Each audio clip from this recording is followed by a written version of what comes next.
wachezaji niliwaona wakiwa kwenye ari kubwa kuelekea kwenye mchezo, lakini Stade Malien walikuwa wamefanya maandalizi mazuri, na hata siku ya mchezo nafikiri walionyesha uwezo mkubwa sana wakiwa nyumbani.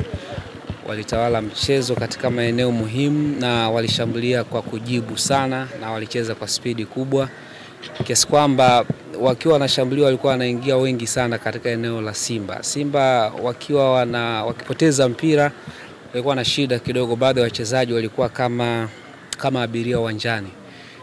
Wakipoteza kwao wakiwa wanashambulia, wanaorudi ni wachache, alafu Stade Malien wanashambulia wanakuwa wengi, inakuwa ni rahisi sana kuruhusu magoli. Kwa hiyo walifungwa magoli ambayo moja ya set pieces nakumbuka ilikuwa kona ya mali toka kwenye engo ya kwanza, ka swipe mpira kama anaitafuta engo ya pili akafanikiwa.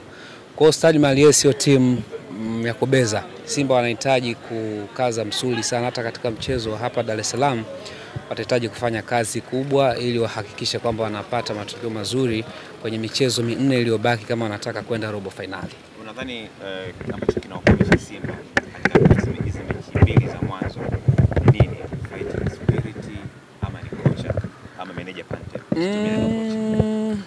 Nimezungumza na manager mkuu Dimitri Pantev na Selemani Matola kwa nyakati tofauti. Simba inatengeneza nafasi nyingi. Unajua jukumu la kwanza la kocha ni kuhakikisha kwamba timu inatengeneza nafasi. Kama timu inatengeneza nafasi, maana yake kocha yuko sahihi. Wachezaji kama wafungi ni tatizo, kwa sababu mwalimu hawezi kufundisha kuweka mpira wavuni. Tazama nafasi kama Elie Mpanzu labda. Unataka mwalimu afanye nini? Kuna nafasi kama Joshua Mtale anapaisha kwenye 6 kabisa. Unataka mwalimu afanye nini? Na hili sio tatizo la mechi ile, na Dimitri Pantev alisema tatizo la kutokufunga Simba ni la muda mrefu, hata yeye alilikuta. Kwa hiyo itahitaji muda kurekebisha. Na kuna wakati anaamua mpaka kwanza na force number 9.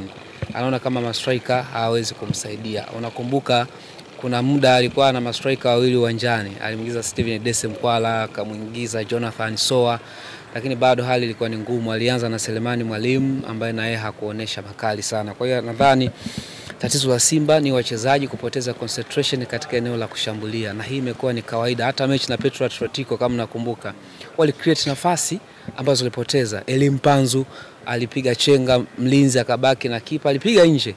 Maurice Abraham aliwekewa mpira na Joshua Mtale, mpira ambao ulitegemea angeweza kupiga kule ulikotoka ili golikipa kienda upande wa pili uende kule, akapiga na mpira mguu wa kushoto akatoa nje. Mwalimu unataka fanya nini pale?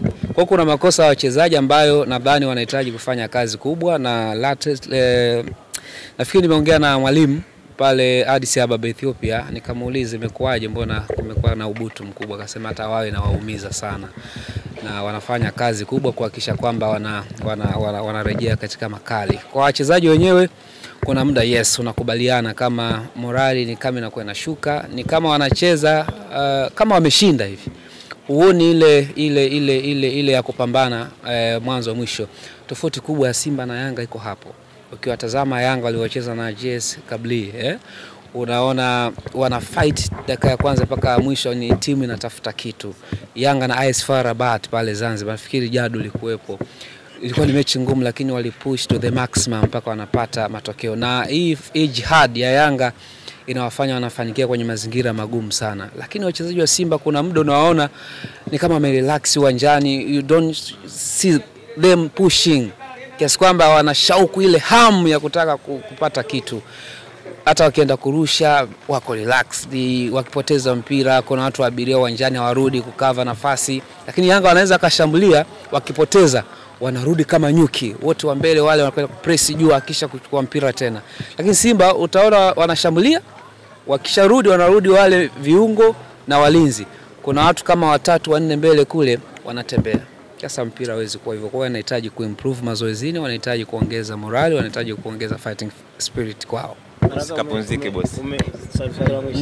Umekuwa mara kadhaa ukitangaza mechi za Simba, lakini katika nyakati ngumu ambazo wengi wamekatia tamaa na inafanikiwa. Kwa Simba hii unaona waongeze wapi ili angalau nyakati hiyo itokee kufanya yale ambayo haiwezekani yakawezekana tena? Cha kwanza nafikiri wachezaji wanahitaji kujiboresha sana. Wajua wanapigania badge ya klabu kubwa. club namba 5 kwa ubora Afrika. Simba kuishia hatua ya makundi ni fedhea kwa kiwango ambacho wamekionyesha miaka ya karibuni. So Simba standard yao imekuwa ni robo finali. Wanapambana kuitafuta nusu finali katika Champions League. Huku kwenye kombe la shirikisho wameshacheza finali, wamepoteza na RS Berkane. So wanahitaji wajue kwamba Simba ni klabu kubwa.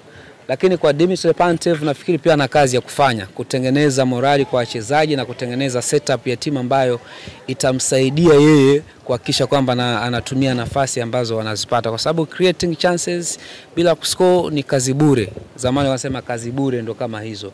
Unafanya kazi kubwa lakini sifuri, sio? Simba kwa hiyo anahitaji kufanya kazi kubwa. Hata Dimitri Pantev anahitaji kutengeneza timu ambayo itakuwa na score magoli. Kama if you don't score, you don't win the game. Wewe ukashinda bila kutokufunga magoli. Kwa hiyo lazima ufunge. Kwa hiyo lazima wafunge, lazima wawe na spirit, lakini ni wakati mgumu sana kwa. However, iliwahi kutokea 2022-23 walipoteza na Raja mara 2. Wakaja wakashinda home and away na Vipers, wakadraw na Horoya ugenini, wakaja wakashinda wakatoa kipigo kikubwa sana Benjamin Mkapa. Nafikiri magoli 7-0, wakaenda robo final. Lakini nyakati zile sio sasa hivi.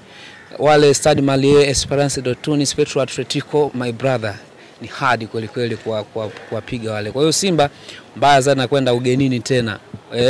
Ikisha resume CAF Champions League anakwenda kucheza na Esperance de Tunis. Uliona ile power aliyokuwa nayo dhidi ya Stade Malien. Malien walitoa suluhu, lakini ndani kama walivua viatu.